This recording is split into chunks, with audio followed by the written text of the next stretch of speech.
Today, we're cracking open a historical cold case. We're going to investigate a civilization that was once a global superpower, but for some reason, it's often just a footnote in our history books. You know, we all learn about ancient Rome, Greece, and Egypt. It's standard stuff. But what if I told you there was another power that rivaled them? A kingdom with incredible wealth and influence that just kind of slipped through the cracks of our collective memory? Well, that's the exact mystery we're diving into today. The empire we're talking about? It's the Axumite Empire. For almost 1,000 years, this civilization was a massive player on the world stage, sitting at this perfect crossroads between Africa, the Mediterranean, and Asia.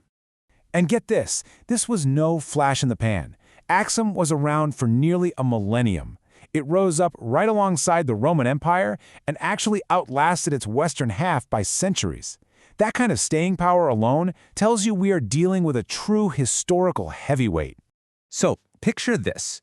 Axum's heartland was nestled in the highlands of what we now call northern Ethiopia and Eritrea. But its real power, that was projected across the water. As a maritime empire, it had a lock on the vital Red Sea trade routes, and its influence reached all the way over to the Arabian Peninsula. This made it an absolutely critical hub of the ancient world. All right, so we've got the where and the when, but what's the actual proof of Axum's power? Let's start building the case, because honestly, the evidence that this was a superpower is just overwhelming. Okay, just try to wrap your head around this number, 24 meters. That's about as tall as an 8-story building. And that was the size of their biggest monuments, these towering obelisks carved from a single solid piece of granite. Pulling that off required some serious engineering genius. It was a clear, bold statement of power to the entire world.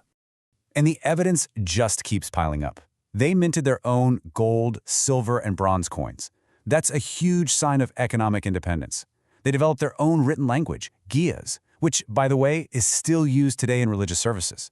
As this massive hub for global trade, their cities were filled with incredible architecture. I mean, these are the undeniable hallmarks of a great civilization. And here's a real game changer. In the early 4th century, Axum officially adopted Christianity under King Ezana. This made it one of the very first Christian states in the entire world. Think about that. They adopted the faith centuries before many kingdoms in Europe even existed. And hey, don't just take my word for it. People at the time knew what was up. In the 3rd century, the Persian philosopher Mani straight up named Axum as one of the 4 great powers on Earth, putting it right alongside Rome, Persia, and India. You really can't get a better contemporary endorsement than that. So this is the big question, right? If Axum was so powerful, so rich, and so important, why do so few of us even know about it today? How does this superpower become a historical mystery? Let's solve this thing. Well, Axum's decline wasn't a sudden collapse. It was more of a slow burn. See, in the 7th century, new empires rose, and that shifted the global trade patterns. Axum got cut off from the Red Sea, which was basically its economic lifeblood. As that source of wealth dried up, the state got weaker, and eventually the center of power moved further inland, making way for new dynasties to rise. It's just wild when you put it side by side. Back then, Axum was a global superpower, a rival to Rome and Persia. Now, it's often completely skipped over in history class. It was a dominant force in international trade, but now it's largely unknown outside of East Africa. A pioneer of engineering and religion that has become, for many of us, a truly forgotten empire. But here's the twist. Forgotten isn't really the whole story. While Axum's power on the world stage faded, its influence, well, that never truly disappeared. In fact, its legacy is alive and well today, pretty much hiding in plain sight. I mean, think about it.